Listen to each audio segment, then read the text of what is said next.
인사하겠습니다. 반갑습니다. 사랑합니다.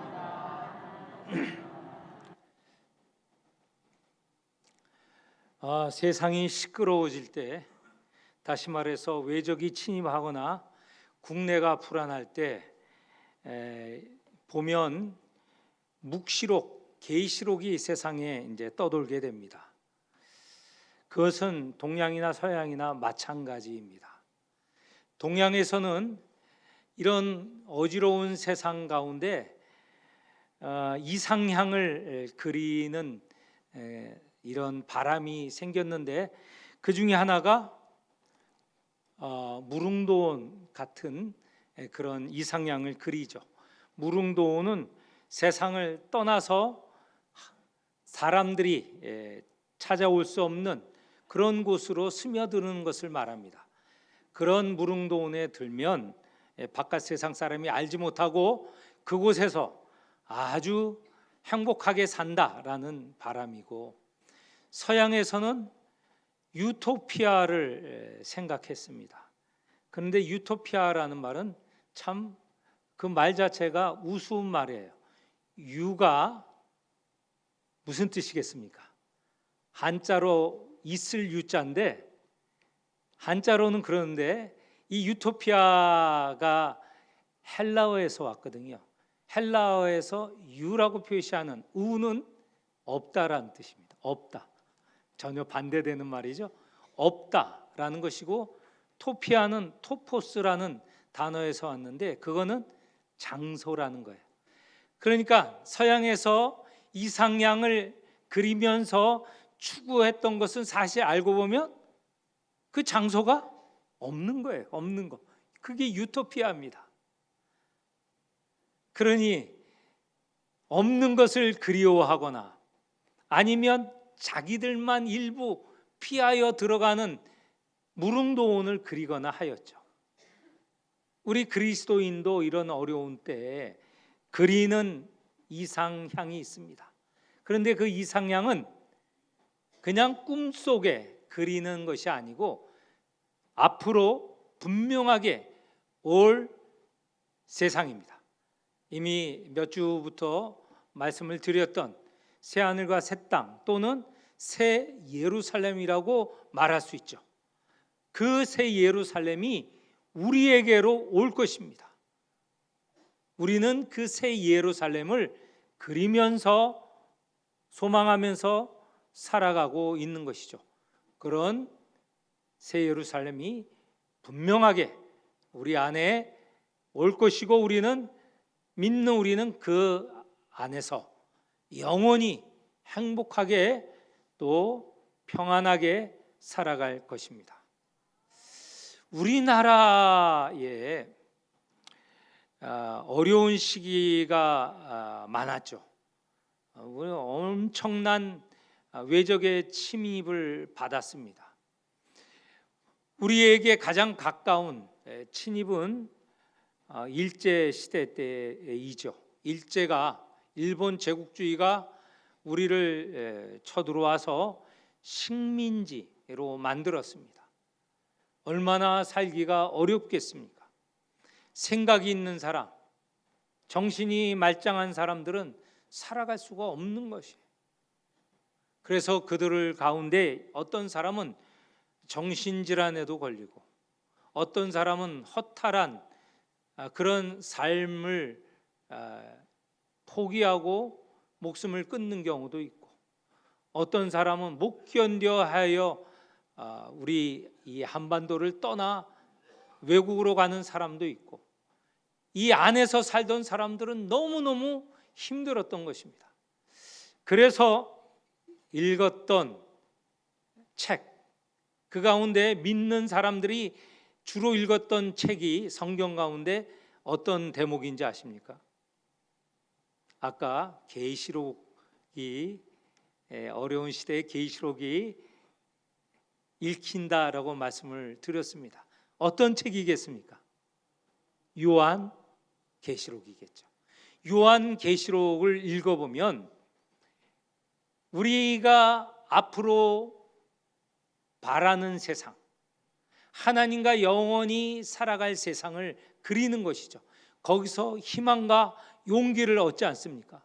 이 현재를 참아갈 수 있는 그런 힘을 얻는 것입니다.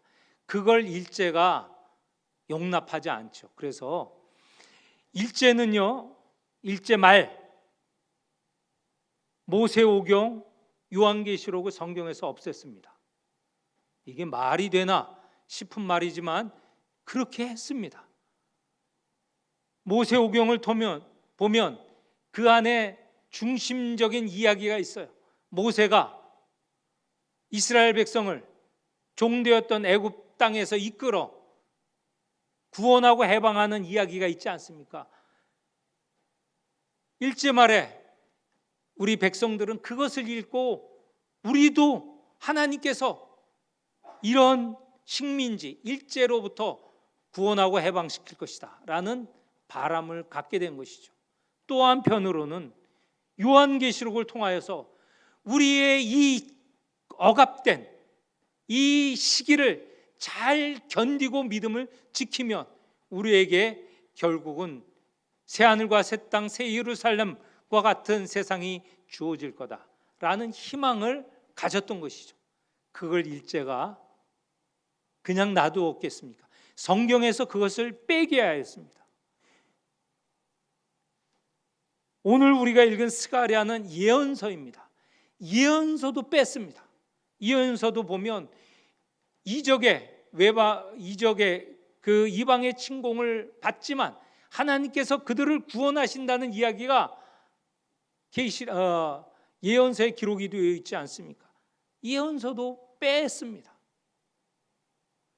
성경이 해방하는 책, 구원하는 책, 믿음을 가진 이들이 견딜 수 있는 책이라고 여겼기 때문에 그 성경에서 많은 대목을 성경에서 뺐습니다. 성경이라는 것이요, 이렇게 제국주의 차에서는 그 믿는 이들을 견디게 하였던 책이죠. 그 말씀을 읽고 견딜 수 있었던 것이죠. 얼마 전까지 요한계시록 설교도 하지 않았습니까? 우리가 요한계시록을 읽지 않았습니까? 요한계시록이 주어진 시대도 마찬가지예요. 로마 제국 시대에 수많은 믿는 이들이 순교를 당하고 고난을 당하였습니다. 이때 견딜 수 있게 한 말씀이 요한계시록이에요. 요한계시록을 통하여서 아무리 막강한 로마 제국이지만 그는 음녀와도 같고 그는 용과도 같고 그는 짐승과도 같고 한 사탄의 세력, 결국은 하나님께서 물리치신다. 그 말씀을 담은 것이 요한계시록이었습니다. 요한계시록을 읽고 믿는 이들이 그 어려움을 견뎌냈던 것이죠.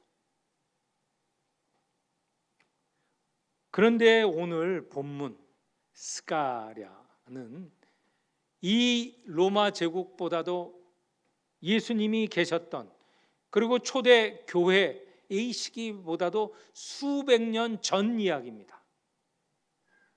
그런데 오늘 읽은 스가랴의 내용을 보면 새 예루살렘에 대한 예언이 기록이 되어 있습니다. 왜 새 예루살렘, 요한계시록과 같은 그런 말씀이 주어졌는가? 스가랴의 그 책의 배경을 보면 이렇습니다. 스가랴는 바벨론에서 유다 백성과 함께 예루살렘으로 돌아왔습니다. 바벨론에서 돌아온 이야기들은 여러분 잘 아시죠? 그 이전에 유다가 하나님의 말씀을 듣지 않았습니다. 형제들 간에 억누르는 사람이고 억눌린 사람이 있었습니다. 이 두 가지 잘못, 하나님을 배신하고 우상을 섬기는 잘못, 그리고 또 형제 간에 갈등과 싸움이 있었던, 일방적으로 억압하는 일이 있었기 때문에 이 두 가지 잘못 때문에 유다가 망하였습니다. 예루살렘이 함락이 되었죠. 하나님의 성전이, 그 다음에 그 안에 왕궁이, 그리고 백성이 사는 집이 불타버렸습니다. 그리고 많은 이들이 바벨론으로 끌려갔습니다. 그렇게 지낸 세월 70년이라고 합니다. 하나님께서 그 가운데 하나님을 믿고 의지하는 남은 백성을 통하여서 다시 유다 예루살렘으로 돌아오게 하셨습니다. 그들이 하나님의 성전을 짓기 시작했습니다. 지난 시간에도 말씀을 드렸습니다.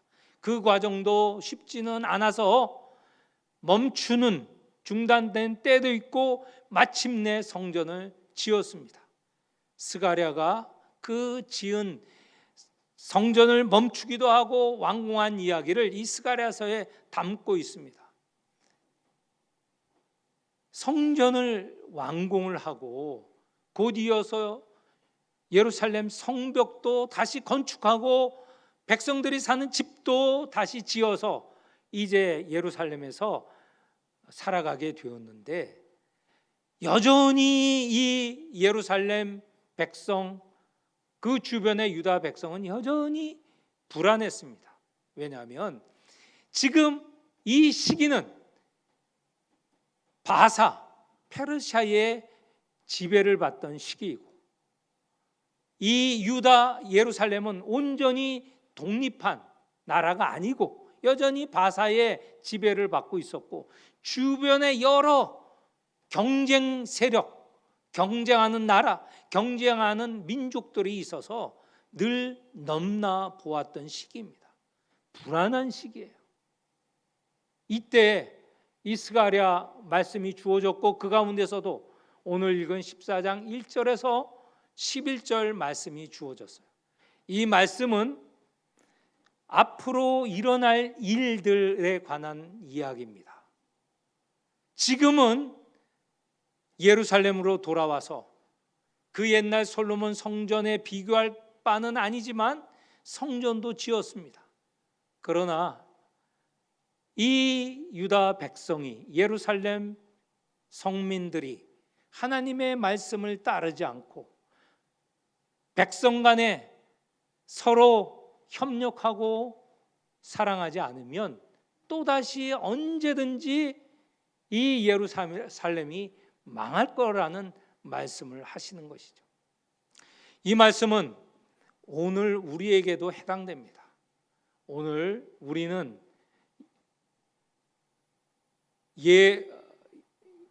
이스라엘이라고 불리지 않고 교회라고 불립니다. 하나님의 백성이 모이는 이 모임, 이것을 교회라고 부르는데, 이 교회도 마찬가지입니다. 교회가 하나님의 말씀을 듣고 믿는 이들 간에 서로 사랑하며 정말 돕고 지내면 하나님께서 그 교회를 유지하고 번성케 하실 것이지만, 이 교회가 그런 역할을 하지 않으면, 하나님을 저버리고 서로 간에 다투고 싸우고 나누게 되면 어떤 일이 일어나느냐? 하나님께서 그 교회를 없애신다는 이야기입니다. 요한계시록 2장 3장을 읽어보면 로마 치세의 7 교회에 대해서 말씀하고 있습니다. 7 교회가 지금 있는데, 이 로마 제국 치하에 있는데, 이 7 교회가 예수 그리스도를 따르고 그 말씀대로 지내면 그 교회는 유지가 되지만, 7 교회가 그렇지 않으면 어떻게 되느냐? 예수께서 말씀하셨습니다. 촛대를 옮기겠다. 여기서 촛대는 교회를 말합니다. 교회를 옮기시겠다는 거예요. 지금 있는 7 교회 가운데서도 말씀을 따르지 않으면, 서로 사랑하지 않으면 언제든지 교회는 없어지고 새로운 곳으로 촛대를 옮기신다는 말씀이에요. 그러니 이 스가랴에 주신 말씀, 또 요한계시록에 주신 말씀, 이거는 지금 우리에게도 그대로 해당되는 말씀입니다. 다시 돌아갑니다. 스가랴 시대에 지금 성전도 세워졌어요. 하나님이 함께 하신다는 믿음이 있었겠죠. 그런데 그때라도 하나님의 말씀을 지키지 않고 서로 사랑하지 않으면 어떤 일이 일어나느냐. 1절, 2절에 보면 이방 족속이 침공을 할 것이다. 그래서 예루살렘은 파괴될 것이다 라는 말씀이에요. 이거는 얼마 전에 70년 전 바벨론에 의해서 예루살렘이 멸망할 때 이야기가 아니에요. 앞으로 예루살렘에 돌아와서 성전까지 지은 백성이지만 그들이 하나님의 말씀을 따르지 않는다면 그들에게 하나님의 심판이 있을 거라는 말씀이에요. 2절에 보면 어떤 심판이냐, 굉장히 현실적인 내용을 담고 있습니다. 성읍이 함락되며 가옥이 약탈되며 부녀가 욕을 당하며 성읍 백성이 절반이나 사로잡혀 갈 것이다. 예전 예루살렘이 망할 때의 모습입니다. 이런 일이 지금 예루살렘에 돌아온 너희 백성에게도 이루어질 것이다. 심판, 이런 심판을 받을 것이라는 말씀이죠.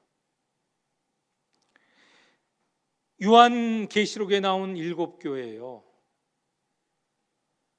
그 교회들 가운데에서 그 옛날 계시록에 남아있는 교회가 현존하는 교회는 없습니다. 그 교회들 다 사라지고 지금은 유적지로서 남아있죠. 제가 가서 지난 터키, 튀르키에 이 7교회가 다 지금 터키, 튀르키에 있는 거거든요. 그 장소가. 갔는데 다 유적지로 남아 있습니다. 언제라도 촛대가 옮겨질 수 있다는 것입니다. 우리 영광교회도 마찬가지입니다. 하나님의 말씀을 지키고 우리 성도들 간에 사랑하면 하나님께서 우리 교회를 든든하게 세워주시고 번성하게 하실 것입니다. 그러나 이런 모습이 없어지면 우리에게서 촛대를 옮기신다는 말씀이에요. 이렇게 하나님이 심판하시는데 하나님께서는 심판만 하시는 것이 아니고 2절 하반절에 보면 모두 다 한목에 그 이름이 들어갔다고 다 심판하시는 것이 아니고 그 가운데 믿음을 지키느니 그 남은 자들은 하나님께서 달리 판단하신다는 거예요. 모두 다를 심판하시는 게 아니고 남은 자, 믿음을 지키는 자는 하나님께서 지켜주신다고 말씀합니다. 그들 때문에 또 하나님께서는 구원의 역사를 이루십니다. 그것이 3절에서 9절 사이에 말씀하고 있습니다. 하나님께서 이렇게 말씀하십니다. 만약에 스가랴 시대의 얘기입니다. 너희들이 말씀을 지키지 않아서 멸망할지라도 남은 자를 통하여서 내가 너희에게 임할 것이다. 5절 끝부분에 하나님 여호와께서 임하실 것이다. 하나님을 믿고 의지하는 백성들을 하나님께서 돌보신다는 것이죠. 그렇게 하나님께서 임하시는 그곳에서 새 예루살렘이 세워지는 것입니다. 이 새 예루살렘이 오늘 여기 스가랴에 말씀되어지는데 이것은 나중에 요한계시록에서도 또다시 말씀되어집니다. 요한계시록 지난주에 말씀드렸죠. 21장, 22장에 보면 새 예루살렘, 새 하늘과 새 땅이 임한다고 하셨는데 이미 오래전에 요한계시록과 같이 그 다양하고 그리고 구체적인 모습은 아니지만 요한계시록의 새 예루살렘의 흔적, 모습을 오늘 우리 스가랴에서 볼 수 있습니다. 이렇게 임하는 예루살렘, 새 예루살렘은 어떤 모습이냐? 먼저 9절 같이 읽어보겠습니다. 9절 여호와께서 9절 같이 읽겠습니다. 여호와께서 천하의 왕이 되시리니 그날에는 여호와께서 홀로 한 분이실 것이요 그의 이름이 홀로 하나이실 것이라. 새 예루살렘의 왕은 여호와이십니다. 예루살렘뿐만 아니라 온 세상의 천하의 왕은 하나님 한 분이시라는 것이죠. 요한계시록 21장 22장에 나오는 새 예루살렘의 주인은 누구십니까? 하나님이시죠. 하나님이 그 예루살렘 중심의 보좌에 앉아 계십니다. 스가랴에서 말하는 새 예루살렘의 주인은 여호와 하나님이십니다. 그리고 그 하나님이 계시는 곳에는 더 이상 앞에 말씀 6절, 7절, 8절에 보면 더 이상 그 당시에 보던 빛도 없고 그 다음에 거기에는 더 이상 가뭄, 물이 마르는 게 없다고 말씀하고 있습니다. 여기에 빛은 낮에는 해, 밤에는 달, 그리고 하늘의 별들입니다. 이런 것이 있어야 사람이 물체를 구분하고 살아갈 수 있는 것 아닙니까? 그런데 하나님이 주인이 되시는 새 예루살렘에는 더 이상 그런 해와 달과 별이 필요 없다는 것이죠. 계시록을 통해서 보면 하나님의 영광이 환히 드러나서 더 이상 해와 달이 필요 없다는 것입니다. 하나님의 영광, 그것으로 살아가는 것이 새 예루살렘이라는 것이죠. 스가랴 시대에 가장 두려운 것 중에 하나가 가뭄입니다. 가뭄이 들면 수많은 사람이 굶어 죽습니다. 그런데 새 예루살렘에는 더 이상 가뭄이 없습니다. 8절에 보면 그날의 생수가 예루살렘에서 솟아나서 온 사방 천지에 다 이른다고 하였습니다. 여긴 단지 가뭄을 이기는, 극복하는 많은 풍부한 수량을 말하고 있지만 계시록을 통해서 보면 이렇게 하나님의 보호자에서 흘러나오는 이 물은, 이 강물은 생명수입니다. 단지 육체의 삶을 지속시키는 그런 물 정도가 아니고 영원한 생명도 약속하는 생명수이라고 말씀을 하고 있습니다. 새 예루살렘이 이와 같은 놀라운 그런 모습을 보이고 있습니다. 또 거기에 마지막 절 11절에 보면 사람들이 함께 살아간다고 하였습니다. 믿는 이들이 그 하나님과 함께 행복한 삶을 살아가는데 그 행복의 구체적인 용어가 나와 있습니다. 그래서 11절 우리 같이 읽어보겠습니다. 11절 시작. 사람이 그 가운데에 살며 다시는 저주가 있지 아니하리니 예루살렘이 평안히 서리로다. 새 예루살렘에는 평안, 화평이 널리 퍼져 그 평화롭게 살아간다는 것이죠. 저주와 대조가 되는 말이에요. 저주 안에는 무엇이 들어가 있는가? 고통, 통곡, 아픔, 질병으로 인한 고통, 아픔, 그리고 죽음, 이런 것이 저주인데 이제 새 예루살렘에는 더 이상 아픔 없고 고통 없고 통곡하는 것 없고 죽음도 더 이상 없는 그러한 모습을 갖고 있다는 것이죠. 계시록에 보면 바로 그렇게 사는 백성을 그리고 있는데 그 백성의 삶이라는 것은 11절에 보면 화평한 삶, 평화로운 삶, 다시 말해서 평화로운 그런 삶을 살아간다는 것이죠. 이 평화는 히브리어로 샬롬이라고 합니다. 샬롬의 세계에서 영원히 살아간다는 것입니다. 샬롬을 세 가지로 말씀을 드립니다. 첫째는 하나님과 사람 사이가 친밀하게 되는 겁니다. 지금은 우리가 하나님을 직접 볼 수 없어요. 그래서 예수 그리스도를 통해서 하나님을 만나죠. 그런데 새 예루살렘에서는 우리가 하나님의 얼굴을 직접 볼 수 있습니다. 하나님과 직접 맞대어 산다고 합니다. 계시록의 22장 말씀입니다. 하나님과의 관계가 친밀해요. 어느 정도 친밀하느냐?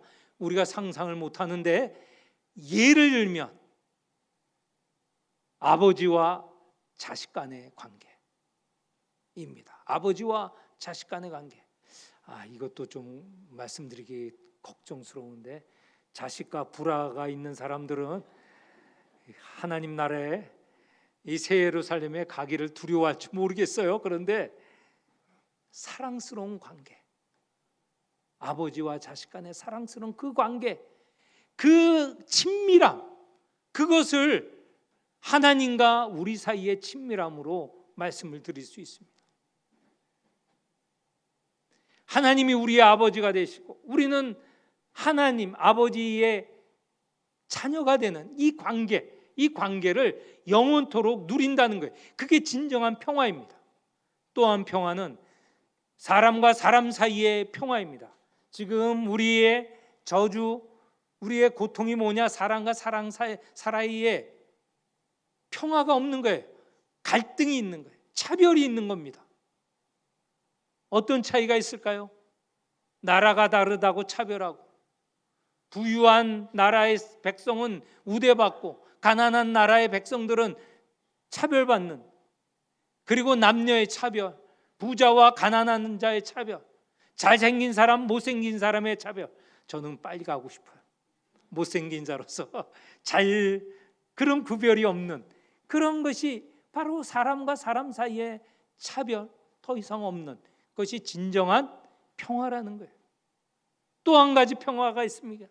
우리가 사는 우리의 환경과의, 말하자면 이 사이에 이 왜곡이 없어지는 겁니다.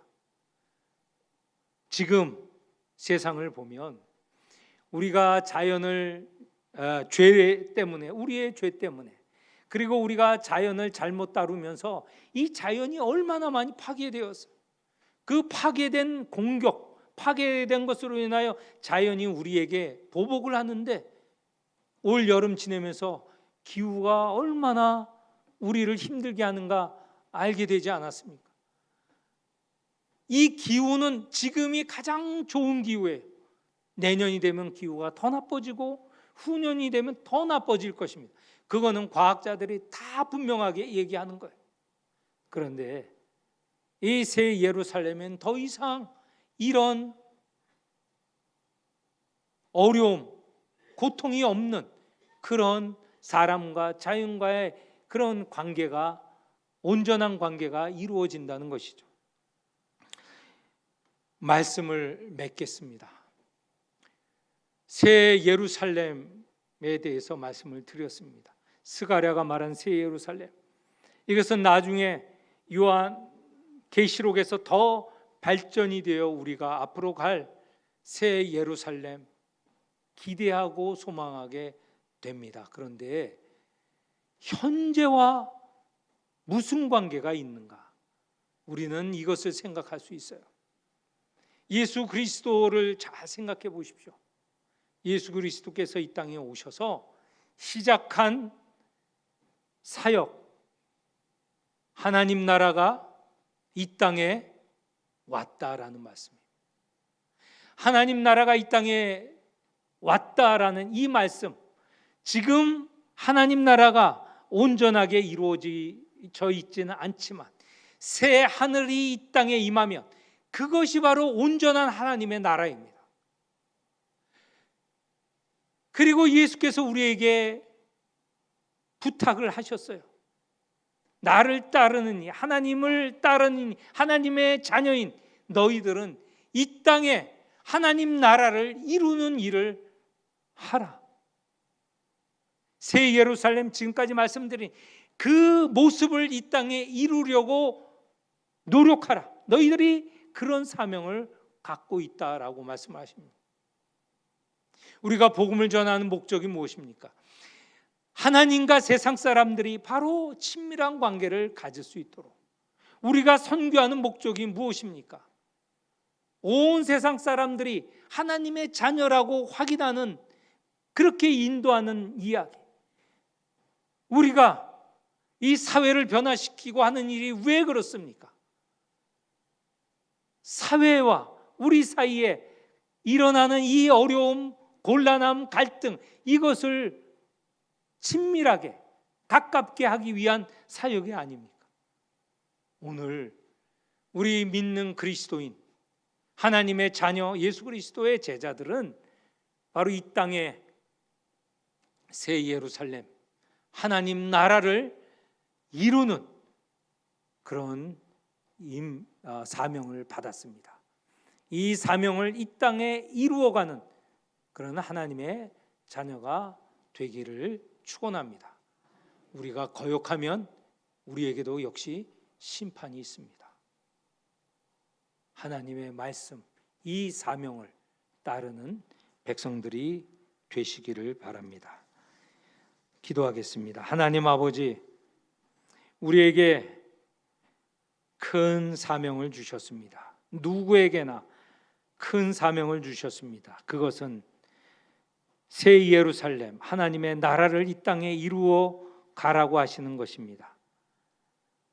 하나님과 우리 사이에, 우리 인간들 사이에, 우리와 자연 사이에 평화로운 관계를 이루어가는 하나님 그 역사에 참여하며 우리도 부르신 이 사명을 이루라 부르신 자로서 하나님의 뜻을 이 땅에 이루는 사명을 잘 감당하게 하여 주옵소서. 예수님 이름으로 기도합니다. 아멘.